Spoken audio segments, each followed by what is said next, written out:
आइए सुनते हैं आज की कहानी। कहानी का नाम है भला आदमी। एक बार एक धनी व्यक्ति ने बहुत ही भव्य मंदिर बनवाया। मंदिर में भगवान की पूजा करने के लिए एक पुजारी रखा।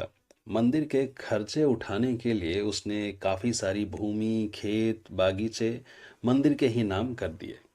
उन्होंने ऐसा प्रबंध किया था कि जो कोई भी मंदिर में गरीब, भूखा या साधु संत आएगा, उसे 2-4 दिन ठहरने का मौका मिल सके और भगवान का प्रसाद भोजन के रूप में उनको आराम से मिल सके।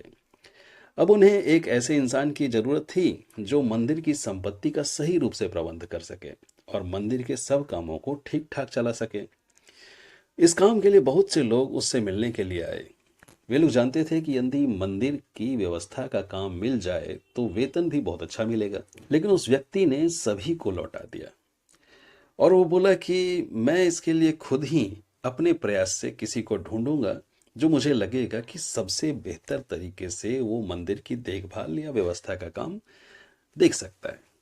बहुत से लोग मन ही मन उस इंसान को बुरा भला भी कहते। लोग बताते कि ये तो मूर्ख हो गए, पागल हो गया है, इसे पता नहीं कैसे इंसान की ज़रूरत है। हम इतने पढ़े लिखे लोग भी हैं, इतना पढ़ा लिखा होने के बावजूद भी इसने कभी हम पे ध्यान नहीं दिया। लेकिन वो सिर्फ एक काम करता था कि हर दिन मंदिर आने जाने वालों पे निगरानी रखा करता था और वो ऐसा करने के लिए घर का जो निर्माण था उसने मंदिर के ठीक पास में ही करवा रखा था, जिससे लोग जो थे जब वहां से आते जाते तो वो अपने खिड़की से उन नज़ारों को देखा करता कि कौन आता है और कौन जाता है। एक दिन एक आदमी जो मंदिर में दर्शन करने के लिए आया, उसके बहुत अच्छे कपड़े भी नहीं थे, गंदे पुराने कपड़े उसने पहने हुए थे और देखने से ही लगता था कि भाई ये बंदा जो है ज़्यादा पढ़ा लिखा भी नहीं है।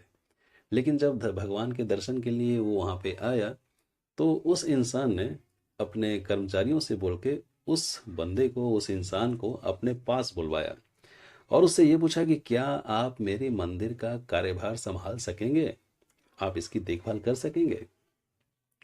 वो इंसान बड़ा आश्चर्य में पड़ गया। उसने कहा कि देखिए, मैं तो पढ़ा लिखा भी नहीं हूँ और मैं मंदिर का काम कैसे संभाल सकूंगा, मेरे पास इतनी जानकारी भी नहीं है। तो जिस इंसान ने मंदिर बनवाया था उसने यही कहा कि मुझे बहुत ज़्यादा विद्वान पढ़े लिखे इंसान की ज़रूरत नहीं है, बस एक ऐसा इंसान चाहिए जो अपनी सादगी से, अपने प्यारे और भोलेपन के माध्यम से मंदिर की देखभाल करे और उसके सभी कामों को सही रूप से कर ले। इसमें किसी पढ़े लिखे इंसान के होने की ज़रूरत नहीं है। फिर उस इंसान ने उस धनी आदमी से जिसने मंदिर बनवाया था उससे पूछा कि एक बात बताइए, आपने मुझे ही इस काम के लिए क्यों चुना। तो उस इंसान ने बताया कि देखिए, जब मैं यहाँ से देखा करता था मंदिर को तो मैंने महसूस किया था कि मंदिर निर्माण के दौरान एक जो पत्थर था उसकी एक जो नोक भरी उभार थी वो मंदिर के बीचों बीच उभरा हुआ था, जिससे आए दिन लोग ठोकर भी खाते, चोट भी खाते, गिर भी जाते, लेकिन फिर भी किसी ने भी उस पत्थर को वहां से हटाने का प्रयास नहीं किया। लोग गिरते, उठते और चले जाते अपने काम पे, या फिर मंदिर से आते समय ठोकर खाते या जाते समय ठोकर खाते, लेकिन किसी ने भी उसको हटाने का प्रयास नहीं किया।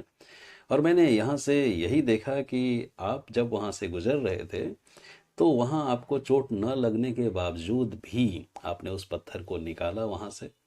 और जब वो पत्थर आपसे नहीं निकल पा रहा था क्योंकि वो सीमेंट में फिक्स था, तो आपने मेरे एक मजदूर से जा करके एक फावड़ा लिया और उससे उस पत्थर को निकाल करके वहाँ से हटाया। तो ये बात मुझे लगा कि नहीं, आप एक ऐसे इंसान हैं जो सबकी भलाई चाहते हैं, किसी और को चोट ना लगे।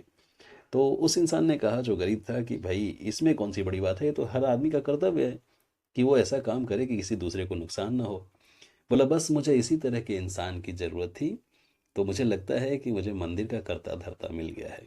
और इस तरीके से उस धनी व्यक्ति ने जिसने मंदिर बनवाया था उस गरीब इंसान को जो सिर्फ दिल का अच्छा था उसको अपने मंदिर का कर्ता धर्ता बना दिया, जिसका उसने देखभाल भी बहुत अच्छे तरीके से किया।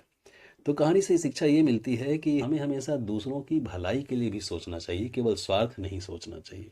इस कहानी का यही सार है कि अगर आप दूसरों की भलाई करते हैं तो कहीं ना कहीं से आपका बेहतर जो है आपको ऊपर वाला ज़रूर देगा।